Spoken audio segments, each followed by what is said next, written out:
हिंदू धर्म में पूर्णिमा तिथि का विशेष महत्व है। हिंदू पंचांग के अनुसार यह हर महीने के शुक्ल पक्ष के 15वें दिन होती है, लेकिन कार्तिक मास में पड़ने वाली पूर्णिमा का और भी ज़्यादा महत्व माना गया है। इस दिन लोग गंगा या पवित्र नदी में स्नान और गरीबों को दान करते हैं। मान्यता है कि ऐसा करने से कई गुना पुण्य मिलता है।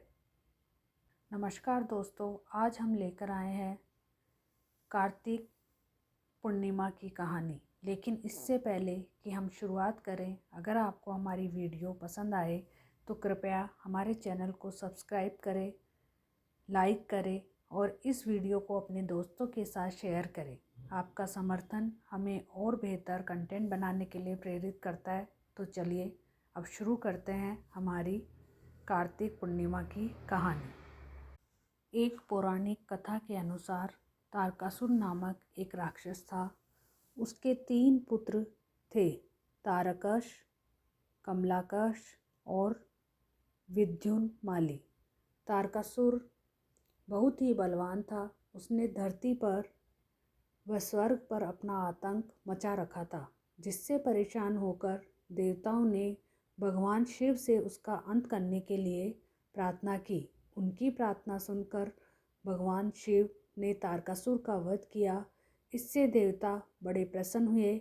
उसके 3 पुत्रों को यह सुनकर बड़ा दुख हुआ और उन्होंने इसका बदला लेने के लिए ब्रह्मा जी की घोर तपस्या की। उनकी तपस्या से प्रसन्न होकर तीनों से वरदान मांगने को कहा। तीनों ने ब्रह्मा जी से अपने अमर होने का वरदान मांगा। ब्रह्मा जी ने अमरता के अलावा कोई दूसरा वरदान मांगने को कहा। इसके बाद उन तीनों ने कुछ देर तक इस पर बहुत विचार किया और फिर ब्रह्मा जी से कहा, आप 3 अलग अलग नगरों का निर्माण करें, जिससे सभी बैठकर पूरी पृथ्वी और आकाश में घूम सके। 1000 साल बाद जब हम मिले तो हम तीनों के नगर मिलकर एक हो जाएं। जो देवता तीनों नगरों को एक ही बाण से नष्ट करने की क्षमता रखता हो, वही हमारे मृत्यु का कारण बने। उन सब की नज़र में यह एक असंभव कार्य था। उन्होंने उन्हें यह वरदान ब्रह्मा जी के निर्देशानुसार मैं दानव ने उनके लिए 3 नगरों की व्यवस्था की। तारकश के लिए सोने का, कमला के लिए चांदी का और विद्युन्माली के लिए लोहे का नगर बनाया गया। तीनों ने मिलकर तीनों लोकों का अपना अधिकार जमा लिया। इंद्र देवता इन तीनों राक्षसों से बहुत भयभीत हुए और भगवान शंकर की शरण में गए। इंद्र की बात सुनकर भगवान शिव ने इन दानवों